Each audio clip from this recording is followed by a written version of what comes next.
All right, so now we're going to continue on talking about aspects of language, and we're at the final one, which is use.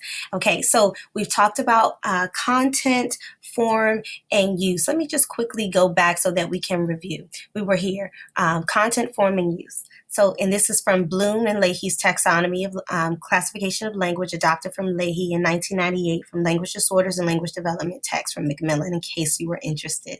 So, back to use.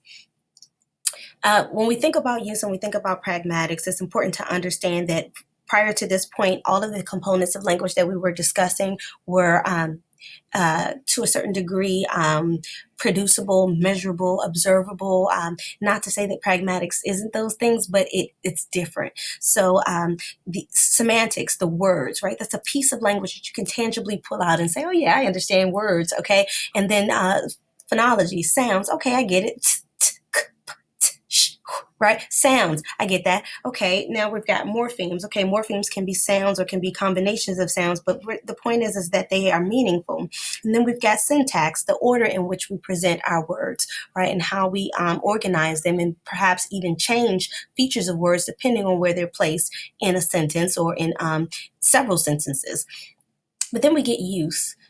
And use isn't any of that. Use has nothing to do with the structure of language. Use has nothing to do with the form of language. Use is about the way in which we use language, how we use language. Which words do we decide to use and why? And in what point do we add intonation? How is the color? What is our eye contact like? What does our body language suggest? All of the non-linguistic components that contribute to linguistic understanding, we say they're non-linguistic, but in actuality, they are very much linguistic because they allow us to have additional meaning and additional cues that enhance our understanding. And pragmatics is really what makes the essence of human communication so great. And one of the problems that we have is translating pragmatics into text, right? Translating pragmatic into written language is difficult. We have mechanisms to do so, but if you don't really follow those rules, and if you don't understand those rules, then you can miss so much color that is in language because pragmatics gives us that amplification or that diminishing or whatever it is that we want to cast on a word or on our message. So pragmatics is a really, really understood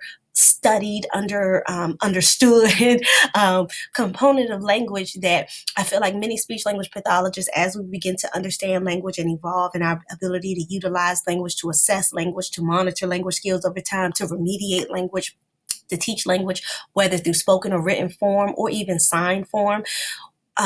Unless you really get an expertise in autism, it's like, I don't really know what to do with pragmatics. That's not going to be us. I mean, there's so much to teach and do in pragmatics. Really, if you find a child or someone that you're working with, an adult with issues in this area, it's worthwhile exploring because so much can change when you have strategies to enhance pragmatic language skills. And so pragmatics relates to how you use language, but it's more than just relating to it. It's actually the rules for it. And so the problem here is that language is, of course, contingent upon culture, and culture is contingent upon language. And pragmatics is all mixed up in culture and language because it's how you use language. It's the way you use language. And so a lot of this is cultural. A lot of this is socially learned. And so that's why I'm such a social cultural theorist, and a lot of the theories that we'll discuss in this class will come from that piece because I understand that relationally children learn through social settings, and we'll explore that even further in this class and probably in this unit with some videos that I have planned. If not this unit, then the next one. But we'll see how social learning affects language development over time, and without it, there is no language development. There is no linguistic development. And so you can start to then appreciate the social context under which we use language, which has all to do with pragmatics. And so it's the rules about how we use language, the appropriateness. I have an example of here. You could say the same thing in many ways, right? And this is just a basic understanding of pragmatics. I could say no. I could say no. I could say no.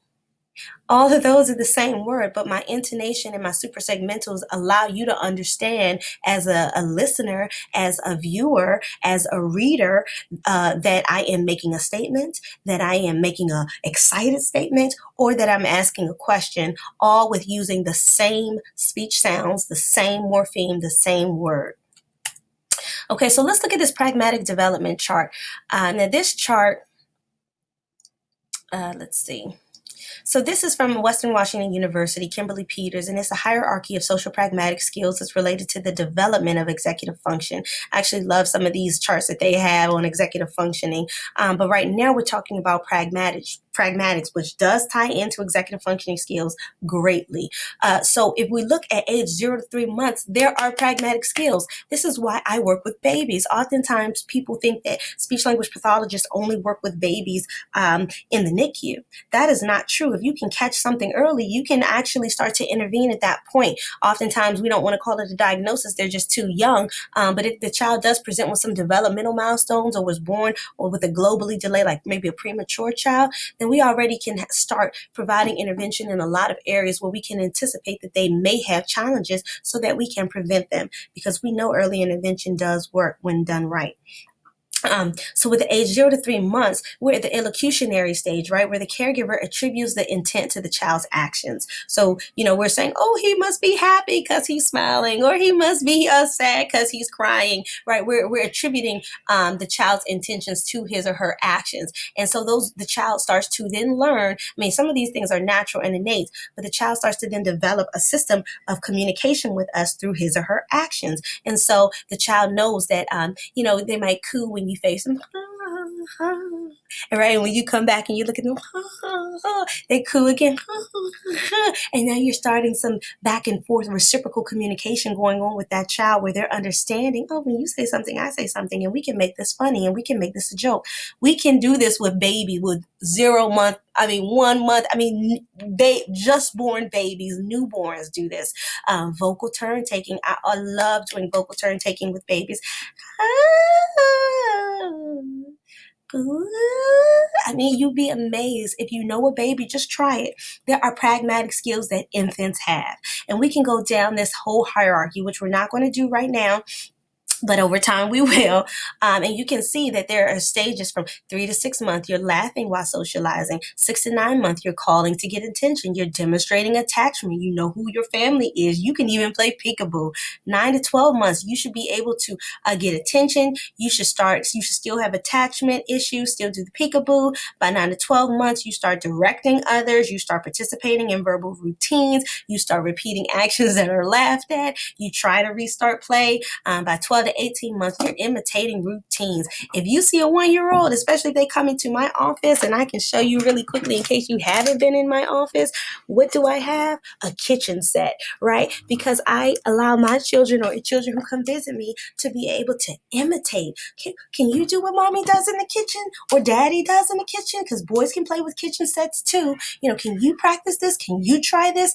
Children learn through imitation and play. That is the way they learn. And we'll go further and deep into this, but how do you think they imitate? That's a pragmatic skill. So if your child has a social communication disorder, social communication delay, then that imitation skill is something that they need to be taught how to do, because imitation is the bridge between the imagination and the reality. And it allows a child to be able to see what's unseen and do it and make it happen, so that once they don't learn a skill, they then acquire it through practicing, through play, and through imitation over time, that repetitious behavior. And so if the child isn't imitating at 12 or 18 months, we've got a problem, right? We need to stop right there. And so I want you guys to really take a look at this, because this is a cue in early intervention why, a lot of times SLPs don't know what they're doing. Not to say it like that, but some people don't know what they're doing when they're working with young children, because you see a child not speaking and you start off working with them on words, but so much is underneath all of those words. So much underlies words. If you think about words, they're the tip of that iceberg, and we've got to get those social communication skills on par. We've got to let that child see there's so much more to communication than words. And that starts with that pragmatic level understanding of child development over time. So really pay attention to this. And let's hop back to the slides. I think we're going to end soon. So with that being said, we've got pragmatics, we've got semantics, syntax, morphology, and phonology. All of these comprise the domains of language that are used in terms of the universals of the linguistic system across all languages. All right, that's it.